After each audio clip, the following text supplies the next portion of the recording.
So, you want to build your own private AI server? Let's get right into it. This whole thing starts with one simple question. Can you really trust cloud AI with your data? When you absolutely can't risk a data leak, you go for the nuclear option, full control. So here's the mission. We're turning a gaming rig into a private AI powerhouse. Okay, but running random code on your main rig, kind of sketchy.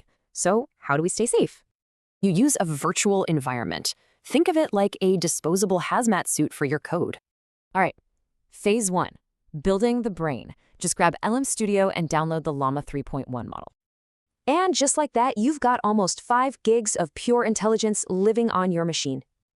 But a brain's no good if it's trapped, right? That's where FastMCP comes in. Connecting the brain to its new hands is super simple. You just edit one little file. And this is where it gets really cool. Your local AI can now actually browse the live web. And here's the proof. Our local Llama model fetching a live story from Hacker News. It works. So here's the key takeaway. The AI brain stays completely local. Only its tool talks to the internet. So should you do this? Totally, if you want data sovereignty. Skip it on a locked-down work laptop. It all boils down to this.